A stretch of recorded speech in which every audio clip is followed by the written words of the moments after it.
All right, panel, I'll be starting my speech in 3, 2, 1. One thing we all need to understand in this debate is that from opening government, we do not agree with the fact, or we don't agree with an assertion that alluvial mining necessarily means galamsey.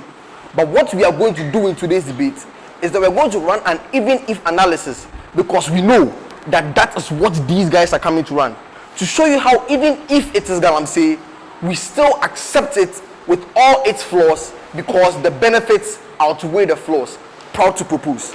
First of all, what do we actually think it is if it is not galamsey? We think it engages small-scale mining and large-scale mining, which is regulated by the government. But even if it is galamsey, like I said, we are going to engage on that. What does Ghana look like? Ghana is a developing country. First level of characterization. Secondly, we have a very high debt to GDP ratio. What this means is that we are so poor and that we have borrowed so much of our money, and that the debt that we have necessarily is almost equal to our GDP. Secondly, we depend on loans from the international community to serve our people. And finally, and most importantly, we determine and we keep on resting on our primary produce in order to make ends meet, both on a domestic level, on an international level.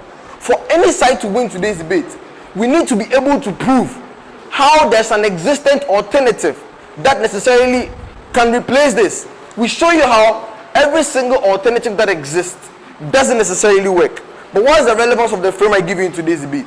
Firstly, primary source of income. Mineral resources as a country are our primary and most important source of income.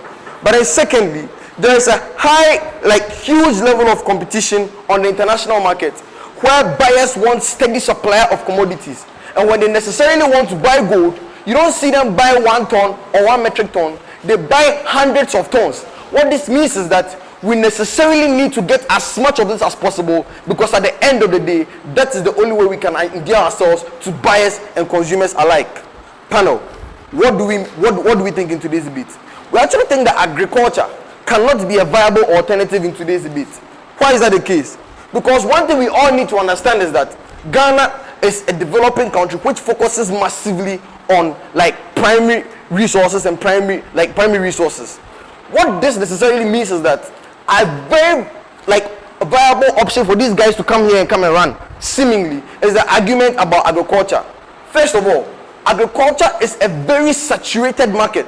What this necessarily means is that you have a lot of suppliers of agri products. What does this mean?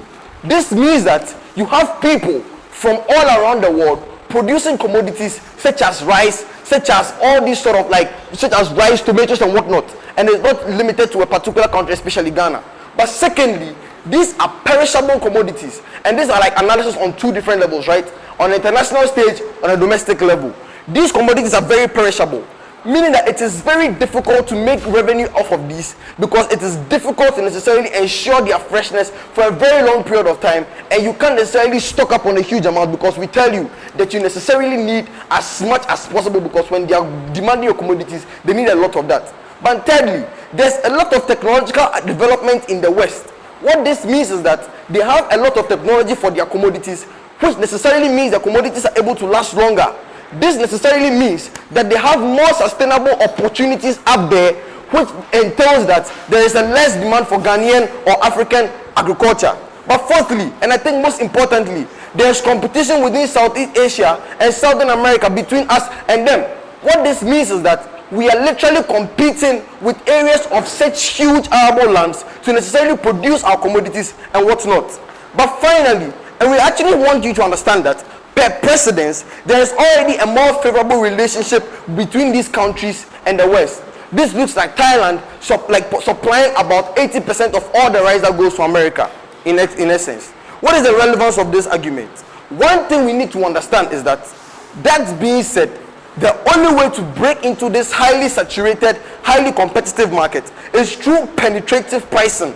This means that going through ludicrously low market prices to break the dominance of the existing market powers, which is Southeast Asia and whatnot. But then secondly, on the domestic level, the population is not aggressively interested in farming or agric. Why? Because of the demonization of the activity and the less lucrativity of engaging in like farming and whatnot. What this necessarily means is that people don't necessarily have an allure for peasant farming because they don't get so much money from it. The allure of quick wealth necessarily attracts more individuals to necessarily to necessarily engage in mining on both levels, on the international level or on the local level, because the commodities get lower prices on the international level and the commodities get lower prices in here on the national level. I'll take your POI. Where a country has been able to develop using mineral resources only. I feel like this is something that Prosper can come and show easily in his speech. But even attempting to answer that POI is very simple. In order to necessarily engage with development, you necessarily need to be able to use the resources that were available to you as you were developing. What this looks like is the United States of America, as per their development frontier days, burning coal to be able to power their trains, to be able to power their engines. What this means is that mineral resources are the most important thing which necessarily generate as much revenue as possible and necessarily power you in necessarily like getting that sort of development that you necessarily need.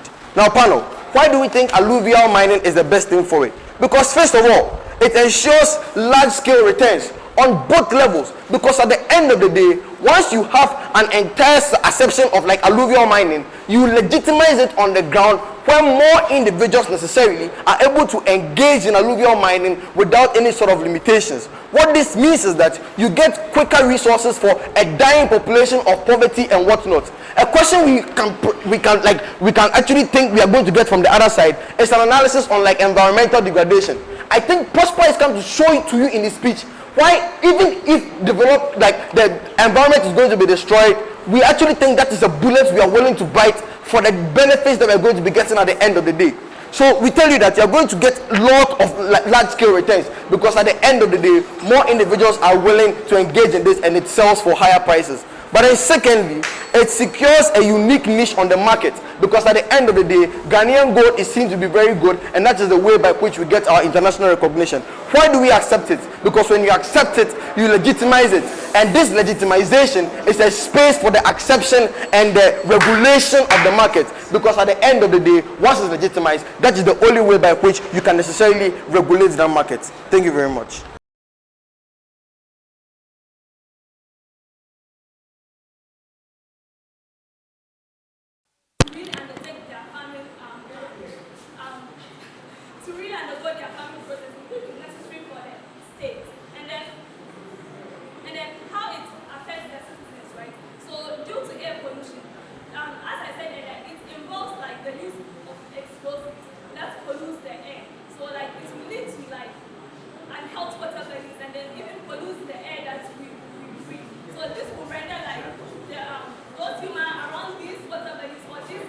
It is now normalized in the legitimized government that we have lose the fight against Galamsey and makes government more unpopularized.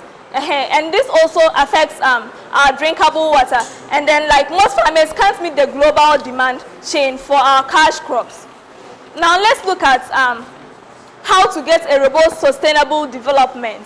Yeah, number one is invest more into agricultural so local farmers can meet the demand supply chain. That's like investing in poultry farming and the creation of more jobs. Number two is cutting waste. That's reducing the number of public sector expenditure. That's the number of ministers. And number three is improve infrastructure from local areas to be able to access capital delay. Never been this proud to oppose. Thank you.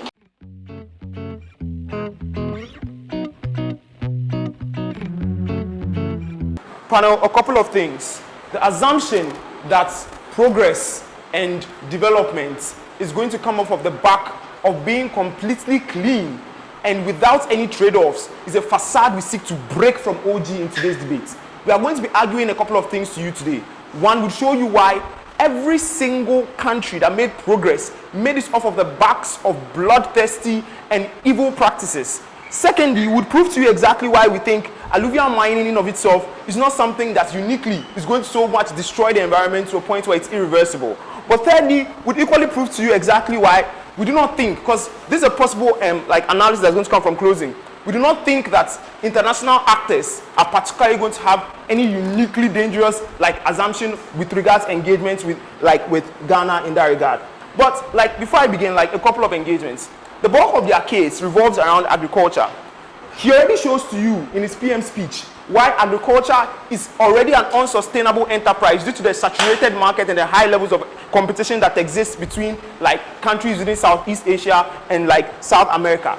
What this means then is that to a large extent, they need to show a unique niche that we can tap into that makes us uniquely special within that regard. But beyond that, they still need to do a lot of work to prove how, over the years, whilst we have constantly invested into agriculture, we've gotten a certain level of returns. The biggest rebuttal you are going to get from them to like this case is that we can diversify our economy to be able to tap into other streams of income. The problem with that, again, is that you need to be able to prove the potentiality of many of those other options that exist, so much so that we'll be able to get a lot of gains when we juxtapose it with the high amount of gains that Matthew proves to you are probable when we tap into mineral resources. But beyond that, we think that it's impossible for any state to be able to get any level of gains off of a mineral that grows obsolete, and we'll show you why necessarily minerals are largely growing obsolete within the state. So let's delve straight into the conversation on pollution. Two things. Panel, we think that first off, the assumption that compulsorily there is going to be a ridiculously large amount of pollution that's going to come off of the back of alluvial mining is one that none of the teams here would be able to successfully prove. Why? Because to a large extent, the reason why the whole Galamsey issue is largely being demonized is not merely because there's alluvial mining. It's because of the manner in which it is done. It is done in unhealthy manners with little to no regulation and little to no licensing to individuals that engage within these spaces. This is the reason why there's a huge level of degradation of environment that happens on like that regard. We think that to the extent where the government is the one that agrees to the licensing of this particular action, it looks like regulation. It looks like particularly granting specific bodies or specific entities the opportunity to be able to engage within this thing. It means that we can particularly cap the amount of abuse that they think is going to happen within our side of the house. The inability for them to show how government is going to be unable to do this is the problem. But beyond that, if they then want to argue that government is corrupt so they won't be able to succeed, then they again need to be able to prove to us how in their world there will be any modicum of progress with the corrupt government, because if you want to do diversification, corrupt government, I can also claim it's not going to work. If you want to do agriculture, corrupt government, I can also claim it's not going to work. Nobody can argue corruption in today's debate. If anybody wants to get any level of progress, bites the bullet. The government does this properly, because your alternative probably also has to be done properly for the government to work. We think that that's how the debate is going to have to work for these guys to win. But beyond that, we think even if there's going to be any level of pollution that's going to come off of it, we think it is fine. Why? We think to a large extent, mineral extraction is one that is constantly done at the cost of the environment. But the reason why we are not all dead yet, even though everybody keeps crying wolf about global warming, is because, one, there is still inconsequential evidence as to whether or not the deleterious effects that happen on Earth are irreversible by Earth itself. Clear example, when River Ankobia, I don't know the bloody name, when the river got like muddied up, we got pictures later on that proved that the river started cleaning up on its own due to the fact that it got left alone after a particular period of time. We think that those rotational cycles can be introduced into the alluvial mining that's going to be done in this particular regard. But beyond that, we do not think that it is every single river body that has resources for us to tap into. So that agency that they try to point out to you that we won't have any water to drink or any water to farm is one that is non-existent and one that they need to combat against. But beyond that, we think it's also important to recognize that states that currently are pontificating on like the conversation of being green and being clean are states who only became this great off of the back of pollution of the environment. The Industrial Revolution, which was the backbone of growth within the West, constituted a large amount of like environmental pollution, which they constantly check responsibility for. We think that if we constantly want to go through the path of we won't abuse the environment, then we'll never be able to get any level of gains from the environment in of itself. But beyond that, we think that the assumption that individuals will be unwilling to trade with us just on the grounds of the fact that we abuse the environment in a bid to get this is untrue. Why? We think states are naturally profit incentivized, or like they are incentivized by like interest. To the very extent where you hold their interest, they will particularly trade with you. Why do we know that this is true? Because states like Saudi Arabia, who have dirty hands, still have countries like America trading with them. We do not think moral compunction on any day is the backbone upon which trade deals are established. That cannot be the debate in today's conversation. But before that, I'm going to take anybody.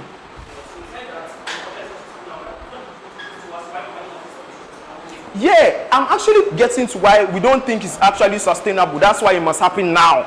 We think that in the very nature of things, mineral resources are typically perishable because there's a time frame within which whatever resource you have is relevant. Coal was relevant within a particular period of time, but individuals do not do shit with it right now. Like fuel was particularly relevant to a higher extent than it is right now because people do not have alternative sources of fueling their industries and whatnot. What that means is that there is typically a perishable time frame within which your resources are relevant. If you do not tap into it within that perishable time frame, it is worth nothing by the time you are ready to cash it in. The reason why this has to happen now is because right now we can get reasonable returns for gold and for things that are particularly going to come off of the back of this mining, and we think that's fine. In their world, agriculture is currently under threat because now mining has become so industrialized that particularly the West is generally finding alternative ways to genetically modify plants, so much so that they don't need to depend on trading with states like Africa in a bit to get these things. But beyond that, we think that it's important to recognize that the inability to compete and create a niche for yourself within the market is something that you need to particularly avoid. You can create a niche for yourself with gold. Make sure that that becomes yours and only yours at whatever cost it has. Because if you don't do it now, you lose out on whatever gains you can get from it. It's very proud to propose.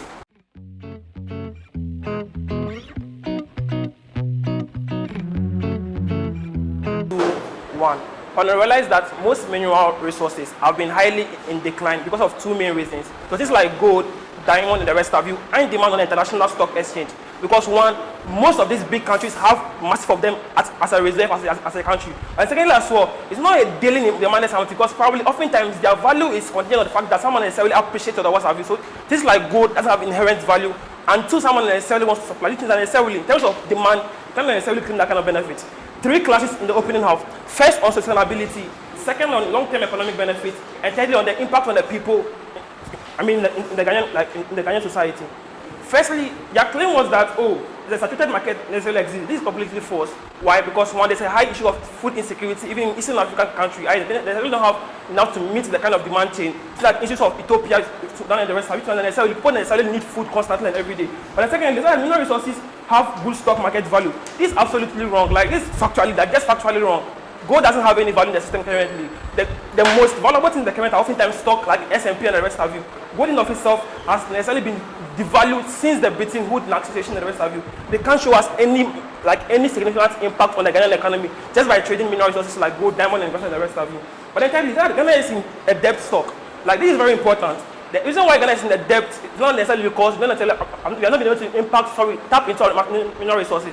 That's only because of the kind of level of not being able to necessarily manage our resources very, very carefully. This is very important. What that means is that most of the things they're talking about is not necessarily intricate to the economy. It's because of the level of bad economy and the rest of it that necessarily exists into it. But instead of that, you can just regulate it. Like this clearly goes against the dictionary definition of alluvial mining. Like you can't regulate alluvial mining. Like it's aggressively done. How can you regulate it? Like it's necessarily done by almost everybody, both individuals, stakeholders, and the rest of you. You can't necessarily regulate something which is alluvial. What do we bring into today's debate? On sustainability. We told you that agriculture is a much more sustainable way of doing it. Why? Because government providing subsidies to farmers necessarily involve things like crop farming. And I realized it probably thought that it's going to offer that, just export raw material. This is completely false. What LO said that necessarily things like our cash crops like cashews and cocoa can necessarily be added value to the local level. How? But necessarily not. Like processing things like chocolates, like sherbet and the rest of it, necessarily you can still add value to these kind of things.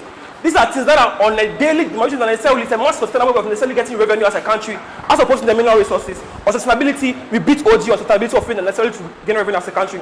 On long-term economic benefit, realize the issue of mining, be it a good way or a bad way, is still not sustainable, both ways. The reason why is because underneath the earth, we have a limited number of mineral resources that necessarily exist underneath. The comparative is farming, which necessarily can exist in several ways. It is necessarily using a much more better farming practices, or how do you call it? Like genetic modification and the rest of it, necessarily you can still practice a sustainable way of farming that necessarily exists. But then tell you as well, the issue of impact on the people, we don't necessarily oftentimes ignore. We say that currently in status quo, we've seen how concessions have been granted to much more foreign companies. Governments have an incentive to necessarily benefit in this kind of system. They say you cannot argue corruption, but then you have to argue a factual motion. Like Ghana, for example, it's like we know what's necessarily happening. We've seen a lot of exposes and the rest of that necessarily happening in status quo. You have to deal with the status quo and the rest of you. What's happening now is that there are still activist groups who are calling out people like, I don't want to call it over, but people like Ntiri and the rest of you, who are perpetuating this kind of illegal mining and the rest of you. So even status quo is much more better because they are still independent media, also don't necessarily call out government, and oftentimes commission like Professor Frimpong, who necessarily released the current report, our transmission and the rest of you. Which I think status quo, they are still taking my guidance, necessarily check it. It's better than your word, and necessarily now giving it a much more better approval as opposed to our word. The third thing, no, I'll take it later on.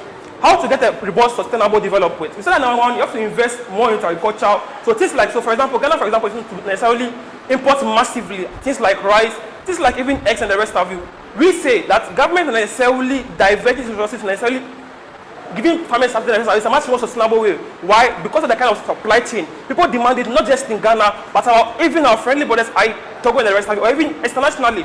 Which means that necessarily, you don't just benefit the government in terms of revenue, you create employment to remote areas in these villages. This is a much more sustainable economic system for a developing country, as opposed to enacting a method of mining, which necessarily is alluvial, like that's the key word, which isn't sustainable one. The second one is oftentimes benefit a few people, either political class or foreign companies. That is a very, very bad system. Like comparatively, in terms of long-term economic benefits, we still beat them on that regard.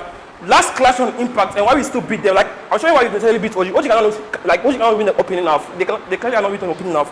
Lastly on impact, first on the local people.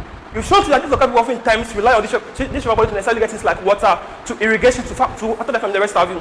What happened is that when you now legitimize this kind of alluvial farming, you now necessarily like don't get a chance to necessarily tap into what they necessarily get into to monetize much more better. It's not enough, it's a very bad system. But secondly as well, oftentimes the reason why most people are still into farming is because of the fact that they still have people who necessarily are willing to get things like subsidies. So government necessarily enacts policies like I forgot the name, but things like that will bring food security and the rest of it. It's not enough, it's a better system as opposed to their system. Lastly, on their point on the fact that there's a saturated market system. I've already proven that it's oftentimes not true. Yeah, I'll take a PY from CEO.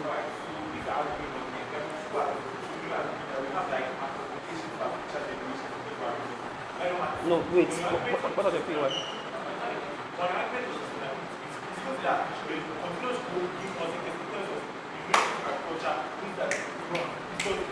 Well, you can prove whether it's a sustainable way. I've already proven to you why this is a much more sustainable way. Lastly, on how we think government can better bring about the betterment of the Ghanaian economy. It shows you how government in office can necessarily tap into much more robust, sustainable to help the Ghanaian economy, as opposed to indulging in this kind of level of economic proof. For two reasons. One, there's no incentive for them necessarily trickle it down to the locality of the people, or getting people necessarily get much more job because oftentimes things like mining, just employ 2 or 3 people. As opposed to agriculture, you need much people necessarily engage into the rest of it. But secondly as well, it doesn't necessarily engage the rules that necessarily face the Ghanaian economy. It's very, very important in this debate. Finally, in today's debate, the most important thing are the 3 key issues. How to get a sustainable economy for Ghana and how to get a long-term economic benefits, create jobs, people to live a better, much more life, and how to empower the people. That in their world, there's an exclusive harm to necessarily deprive the people of the kind of quality that necessarily want to live. But secondly, as well, to undermine what our country necessarily has cherished for much more longer is that I think for all this reason, OO wins today's debate.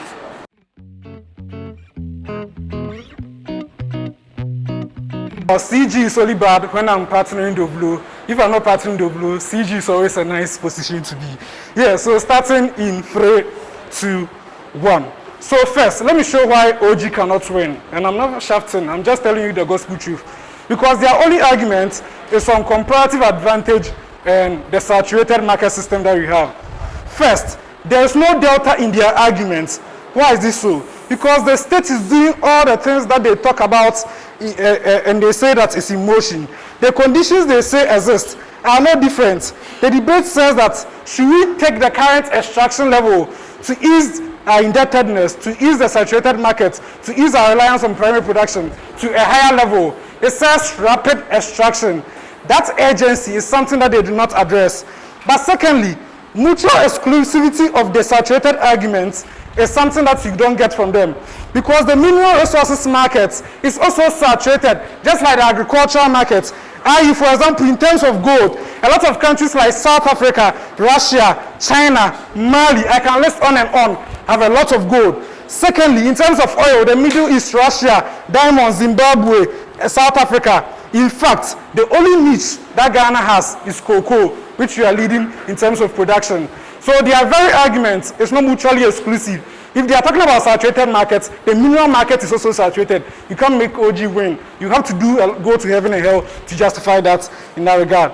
The next thing you have to point out in terms of framing is that the debate is not only about alluvial mining, but about all mineral resources. In the motion, alluvial mining is an example. It means the burden they take is so high, and that's why they are losing to these people. You take a lower burden of proof and win in that regard. It talks about petroleum and all those stuff in today's debate. First extension is R is not a rebuttal to my extension. First extension, the great shift from extractive resources. This case says that the reliance on extractive resources and incidental industries is dropping globally. This is different from Prosper's last argument. What he was telling you was that mineral resources may no longer be relevant in the future. Vincent, you went to WDC. You were taught by the biggest judges in the world about the difference between plausibility analysis and possibility analysis. He is saying that in future it may be possible that they will not be relevant. What our extension is doing is that currently they are losing their relevance, and they are losing their relevance in that regard. So their case is possible, our case is plausible or more probable in that regard. What's the mechanization for this argument? First, solar energy. There's a great shift on that in that regard. Secondly, these people say, and you guys concede, that the West are now doing their own, going away from creating fake ways of having minerals and all those stuff. That's from their own, the opening house, their own mouth and all those stuff. But also, there's a great shift towards services and all that. Then lastly, I think the green shift and the international pressure for developing countries and for countries all over the world to move towards the name, to move to much more greener greener sources of wealth and all those stuff. What this means is that currently we are losing the grip on gold as a source of wealth because countries are no more becoming reliant on that. To the extent where agriculture is one of our niches, as these people are saying, and China is invading that space and beating us at our own cocoa. The other countries are developing their own, agricultural products and becoming less dependent. And the same gold we talk about is also, and all those mineral resources are also becoming irrelevant within the international scene. It means that very soon we will not be able to sell them because no one will be able to buy it because of the green ideology and whatnot. What that means is that the little that we have right now, you have to take as much as possible. You have to take as much as possible that you can get from it. Else, we will suffer in future in that regard. They didn't give you that contest. Arafat did it to us in PADC Dorvlo, so do it to them as well. We gave a contest within which the argument fits properly. What this means is that in the near future, you will not be able to enjoy from these resources. The second extension then is the green pressure and the ability of future generations to enjoy. From that same extension, which shows that very soon, mineral resources will not be something that will be of high value. You have to realize this. That is all we have as Ghana. Honestly, we have nothing unless you want to add the pestle and the mortar as part of some of the things that have comparative advantage in. But at our best, our only comparative advantage, and in light of their saturation arguments, it means that the future generation will not get anything to rely on when these things become worthless. What is the extension here? We have to extract as much as we can from it because the future generation will not be able to use it for anything in light of the green transition. And we extract much of it and use it for development. What we will get out of it can be used for future generations, i.e., for example, the Norwegian Sovereign Fund and how this benefits future generations from the 1950s. Or even the kind of development we undertake, the hospitals we will build, the schools we will build from this will benefit future generations. Insofar as our primary existence right now is premised on what the future generations gave to us, i.e. transitional justice and all those stuff. We also owe a burden to future generations to do them justice in that regard. Why are these two extensions very important? It shows you that we will likely go hungry. It shows you that the indebtedness that these people talk about is even the least of the issue. The real problem with Ghana's indebtedness is not just the debt, it's the accumulating interest on the debt. I.e., sometimes the interest is accumulating at a pace where it becomes bigger than the debt. It means that if you don't do it right now, we are losing out. How do you do it? Rapid exploitation of our natural resources to an extent where you're able to get full benefit out of it. Our case proves the very agency of the argument in that regard. I've told you can't credit it to them. Now, let me engage these people first. Because how would this be done well? These people say that aggressive means that it will not be controlled and all those stuff. But first, realize that the motion says as a tool for development. First, it means that the state will be the one doing this. It means there are a lot of checks as to how the state will do it. And if they don't do it well, opposition parties will call them out. International actors will call them out and put regulations on them and put what's the name, sanctions on them like COP20, like the COPs and all those stuff. But also, we think that development is wholesome. So when the motion says as a tool for development, it will cater for all these things, how it is extracted and all those stuff. Because the kind of extraction that exists in status quo is rather under development. So if the motion says development, it means it will be done in a much more better way. When this person says that they have no significant impact and no value, realize gold is the most stable resource we have currently. The world is running on oil currently. It means they have to extract it, they have value and all this stuff. Like your father's car is running on petroleum. It means that they have value and you can get out much out of it. But even if that is not true, that is the very reason why we have to gear up faster and get us as much as we can from all these things. Because of all these reasons, CG is winning today's debate. Thank you.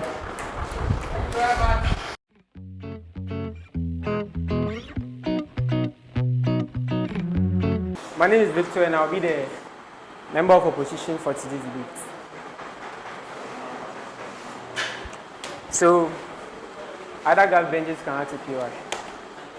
Starting in 3, 2, 1. So, Pana, notice, Ghana's problem is not an underproduction problem. It is a lack of refinery and processing problem. Our over-reliance on natural resources problem. This is the debate that Prosper and Papa were supposed to debate, not showing us, oh, that, well, we need to invest in other sectors of the economy aside agriculture because, like, it doesn't just make sense. I'll engage all of that. So let's have this debate. A couple of framing and characterization. Panel, in Ghana especially, we are vulnerable to exploitation already, especially by foreign mining companies, i.e. Chinese companies and all of that. And also, there exists a problem of pollution of water bodies, depletion of our land and deforestation. And thirdly, media constantly sensationalize most of this environmental impact. So you see GTV morning show, they will hold a bottle of water from like any of the rivers and they show to the international community what Ghanaians are doing to their own water bodies. Thirdly, we have these issues have generated a lot of international backlash, especially from our international communities, especially like COP members and all of that. And they have backlash Ghana political actors and all of these particular guys, right? Because they feel they are not keeping to the protocols and treaties that they have signed on, especially at COP meetings. Why is this important? And I would think this is going to reflect in my extension, but a couple of engagement to what we get from Prosper, because he says that, well, they are defending Galamsey and they think there can be regulation in that regard. And I would think this is how rapid exploitation is going to look like. One, it will be increasing the number of mining sites and giving more concessions to mining companies. And also, you have to signal to the international community that you are upscaling production of mineral resources because you want the whole international community to know that you're not going to produce more of these resources because that is the impact you want to achieve. Thirdly, it means that you are going to give more land and forests to these particular guys, and that means that they will take down more trees for them to facilitate land for resource exploitation to happen. Fourthly, you are going to increase the capacity of chiefs and Sioux landowners to sell out more of these lands to miners, right? We think two things can happen. One, a world where Prosper describes, where regulation is good, there are no deforestations, or when there's even deforestation, they still plant trees that replace the trees that were lost, and also, like the goal is mine, nothing happens. The second world is a world where you have more pollution of our water bodies, more degradation of our land, more release of greenhouse gases into the atmosphere. Why do you think option 2 is more likely? 1, we think already in status quo, Ghanaian government has less capacity to patrol areas where mining is being done, i.e. illegal miners will likely mine in very difficult to access areas, places where the media cannot get access to. Even if they would, they'll have to go under the protection of, let's say, police or military and all of that. These are places that journalists will not routinely go. Secondly, chiefs will always protect these particular guys because they get something at the end of the day. Chinese will come and mine and give them something. That means there's no incentive for these guys to even report them to like the media in the first place. Thirdly, local people also like get some money by engaging in illegal mining activities. So they have no incentive to report these particular guys. And also, certain politicians are involved in this illegal mining already. Recently, we read on Al Jazeera even implicating the president of Ghana in illegal mining, all of that. We think already there have been a lot of allegations. I know I can't prove this, but there's already allegations ongoing that politicians are also involved and protecting these miners' rights. What that means is that already we have a very difficult regulatory problems, like in regarding to illegal miners in the, I'll take you, regarding to illegal mining in the country. When you now upscale, upgrade, and now signal to the international community that you're going to produce more gold, which are going to be sent to China, Singapore, like all those places, at the end of the day, where you don't get all the benefit, then you even lose out more because you continuously deplete your soil, and at the end of the day, you don't get the benefit back because these particular resources are sent, refined, brought back to you, and sold to you at a very, very high price. This is something that we do not see any like tipping points in this debate. Right? Second, like my argument is that it will harm the integrity and the image of the state. Why?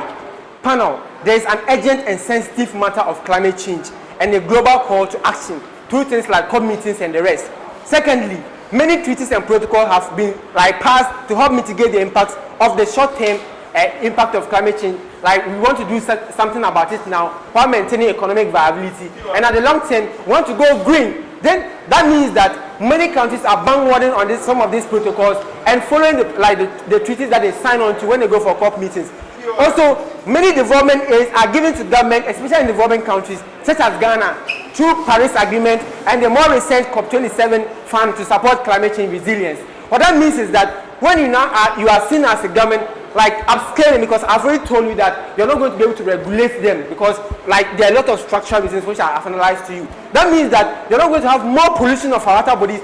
Media is going to sensationalize it more. If there are only 2 bottles, you now see 10 bottles standing on GTV like morning show showing what the different water bodies in the country are not being polluted. Your land is more constantly polluted. More media attention will be gotten. That means that more media men will go into these particular communities, report them into international media houses, and that's the backlash that you get. Your country will not be seen as, oh, you come for COP meetings, but you go back and you are doing something opposite. That is what like Papa said, because he says that urgency. If we don't do it now, our future generation is not going to benefit. I'll take to you. Yeah, so you have to realize the context that we said, that we will not be able to enjoy from this in the future. How do future generations survive? How do you survive in the next 10 years? Okay, so that's my next point. Alternatives. Now, we think there are many alternatives. One, building our capacity to be able to process these natural resources. Now, we think if we're able to process and refine them, then we can get more like better returns rather than just mine them in their raw state and push them to foreigners, like for them to process and send them back to us. We think that is where the problem is. It's not about, oh, we don't produce more gold. It's about we don't refine it to finished goods where we can export it, sell it to make more money. If you are talking about future generations, there's no surety that, oh, in the next 70 years, US is not going to be able, like, will not be interested in gold or anyway. These particular guys will still be interested in gold.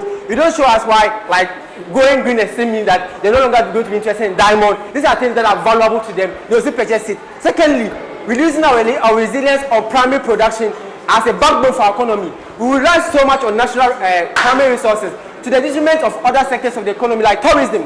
There's an escarp in my village, Gambaga escarpment. This place has been neglected by government. We think these are the things that government should be prioritizing. Also, technical education should be built to like focus on skill workforce to be able to have specialized skills, to be able to boost our secondary and tertiary like economy. These are the things that should prioritize in the debate, not what CG or OG preaches. Very proud to please.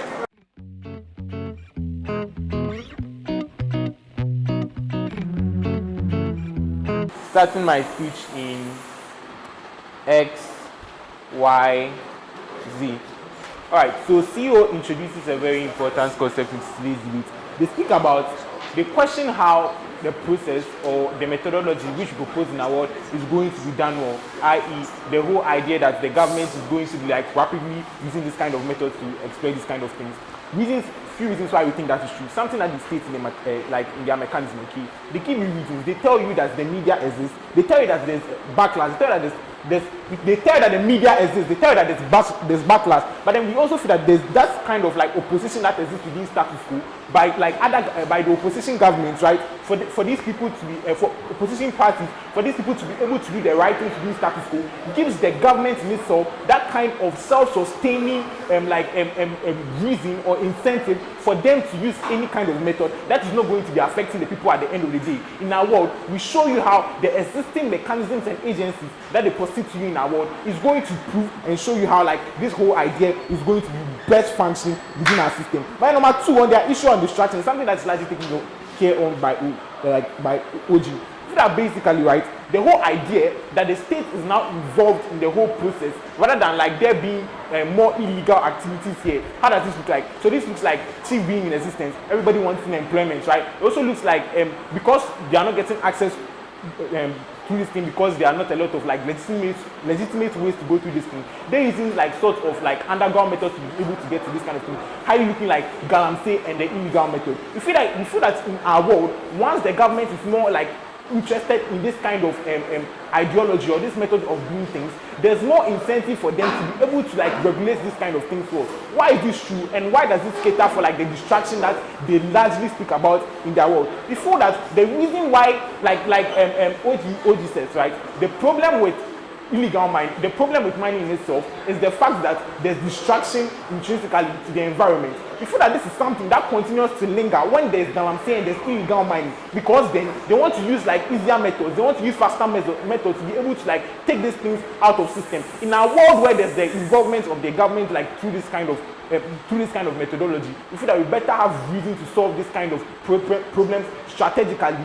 Why? Because then the government is more involved and they will want to like make sure that the environment is not like being depleted to that extent. The illegal activities that have like more reason to be able to pop out of this is something that like to which we cater for the distraction that's come out for this kind of thing. But then again, these guys talk about how there's like no value, right? There's the whole idea of no value is something that does not exist. So basically, in the next 20 years, we are still going to like gold is still going to be valuable, diamond is still going to be valuable. But don't forget, these guys directly engage them and they show them how like there's their whole ideology that's like in system on the status quo. They are looking for, or there are ways of like using synthetic methods to be able to like get to this kind of thing. Yeah, that like directly engages that kind of argument that we get from these kind of things. What's largely run through this debate, right? So OG also persists like the whole idea of sustainability and how agriculture is something that is more sustainable. But then the reason why we feel so basically the reason why we feel that this is actually flawed in itself is basically because of the idea that like the idea of agency, which is raised by OG in today's debate, because they tell you per characterization that Ghana is suffering, we are not getting this kind of things. This is the reason why we want to get this, we want to get like that kind of method, which is best going to be helping us to reach that kind of end of solving our problems. We tell you that because of that existence of that kind of agency that exists, it is always better, like it is going to be more profitable or more sustainable for the government in themselves to focus on like things in which they have now that they can leverage on to be able to get to.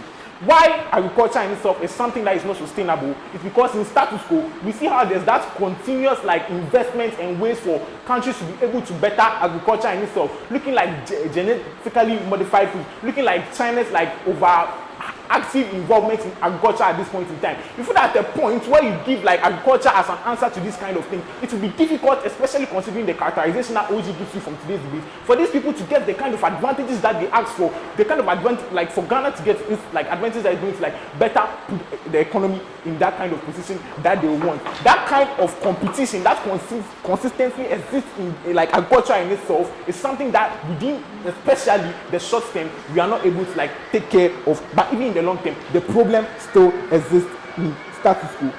number two is like the whole case where OG shows you how like we better take care of the long-term issue that OO persists in today's debate, where they talk about how like you do not consider the future generation, and how like there's these people, the future generation, and how like you are removing resources in themselves, which are in excess from status quo, meaning that they will not be able to get this kind of thing. It shows you how the extractions of these things, even at this point in time, is going to like intrinsically affect the future generations and like things in that sort, because of the sort of development which is going to be arising from this kind of things. The reason why we place over OO, right? So OO, like again, like Opoku says, he shows you how like they are mostly fixated on like a specific part, so like alluvial mining and like all the rest. In our like from CG, we exclusively show you how we focus on the other parts, like so he mentions like petroleum and things of that sort. We feel that for that reason we do have reasons like place over them, because on the weighing on scale we cover more, and like we strategically show you how the benefits exist on like more sides rather than the fixation on like alluvial mining that these guys posit in their world. But then number two, again on their argument to like saturated markets, Opoku shows you again how like the saturation also exists within the mining industry, within like these mining industries, meaning that like the whole idea of the saturated market will not be able to better solve the problems, i.e. because like of the existence of other countries that are actually like involved in the extraction of gold and like selling of these kind of things, like the idea of like saturation will not be able to fly, because they also exist and they are also going to be creating that kind of necessary competition, which will not like better put the country in like like to solve its problems to that extent. But again, he shows you how exclusively our argument on like plausibility is something that like is exclusive from what Ametu proves to you in his speech on how like proves to you how basically yeah, he shows you exclusively how like there's that kind of differentiation from what like Ametu proves to you in his speech on how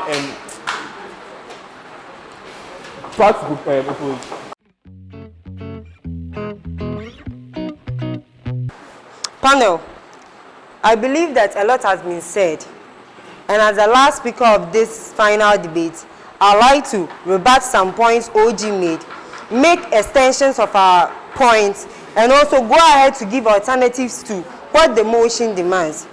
Now, I'll start with OG. OG focuses their argument on agriculture, saying that agriculture at the national sector has become a saturated market. Now, panel, if agriculture has become a saturated market, what do you do then as a government? What you have to do is this. You need to develop your agriculture sector, which is making it not compete with other countries who are succeeding in the agriculture sector in the international market. This is what I will rebut with the saturated agriculture market that they were speaking about. If agricultural market is saturated internationally or nationally, what you need to do at best is to develop your agriculture sector, which is also part of what can develop the country, or as a mechanism to develop the country. Now, panel, we have to note that agriculture also forms part of the primary resources that we have as a country.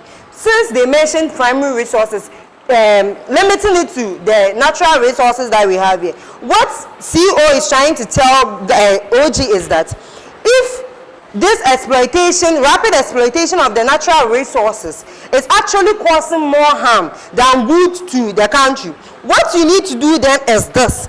Make sure that you increase that target that you have as an agricultural supply. Let's say Ghana, your agricultural supply is gold. What we need to do is this. Make sure you develop that agriculture sector very well, or agriculture supply very well, so that you will be able to compete with those outside in order to develop your country. This is what we see as a tool for development of our country, Ghana. Now, panel, then they make mention of this, that environmental degradation is not much concerned. They are not much concerned about environmental degradation, because they are seeing to it that they are seeing to the development of the country. So they don't care if this galamsey or whatsoever pollute our environment, pollute our waters and all these things. They don't care about it. Now, panel, I want OG to note that this environmental degradation is highly expensive to deal with. It's highly expensive to control it. So if you are in government and you are saying that environmental degradation actually is not your concern, then what are you trying to say? What do you want for your citizens? Now, panel, by extension, I'll say this. He made a scenario that there is a rotational cycle of water bodies or something like that, and he gave an example to be river and cobra. Now, panel, let's note, if there is a phrase of, let's say, an year which this water cycle would take place, have we thought of those who are living around that water, which is their main source of water of living? Panel, OG, have you thought of that? That it is the livelihood of these citizens in that particular area where that river and cobra is located is actually in danger. I'll take you at my 5th minute. It's actually in danger because let's say this rotational cycles of water is actually for a year. Then that means those living over there won't be drinking any good water for a year, which is actually going to affect our country. These are people that we need in the development of our country. They are the working force of our country. They are the labor force of our country that we need it. We need them. Even the galamsey that they are talking about, they need people to work over there. So if you pollute this water and these people end up falling sick and all those things, how are they going to mine? And how are you going to develop your country? Now, panel, I'll go ahead again to say this. If they are saying that gold loses its recognition, like now, they are saying that gold has lost its recognition. Now, I say to them that if gold has lost its recognition, that's natural mineral resource, then why don't you channel your investment to another sector? Where my partner comes to say that tourism is another sector that develops a country. So, panel, if they are saying that gold or that mineral resource loses recognition after a long time, why then don't you channel that investment into those sectors that can possibly develop your country? Now I move to CG. CG says that the motion is an agency. This is their agency. Their agency is this. In the near future, there won't be anything green as a natural resource or something like that. And we need to exploit all of our natural resources, else the future generation will lose. Panel, in my case, I repeatedly said, let us cash out right now. If that does not reflect agency, it's going to be ridiculous for you to claim what he says. His defense cannot be, Wamudi Yemi or France finance, so take good prosperity. We think that the problem with this debate is that there's an assumption that there cannot be a repetition of like what has been done before. They need to prove how they changed the situation. Yes. All right, panel, I continue with my cases. This is it. Panel, you note that my partner made it clear that this agency that CG put across is actually going to bring a problem to Ghana globally. Why do we say that it's going to bring a problem to Ghana globally? And why is it so important this way? Now, we all know that we need international bodies and all these corporations to help us in our development. Now, let's say you are exploiting your gold and all these things. You are painting your face black in front of all these people. One, you won't get any favors from them. You won't get any funds from them for it to help you to develop your country. Yes. So, panel, in today's debate, what is CO saying in today's debate? We bring some cases that there is more pollution. If you continue with this rapid exploitation, there is more pollution. We also saw that what best we can do is this, that we engage other sectors like the tourism sector so that we will be able to you'll be able to develop our country. We also say that there is vulnerability of exploitation by foreign mining firms, where we bring in China, when we are exploiting our minerals already, they can just bob chin and then exploit our minerals. Panel, we also said that rapid exploitation simply means increase in the number of mining sites. So that means that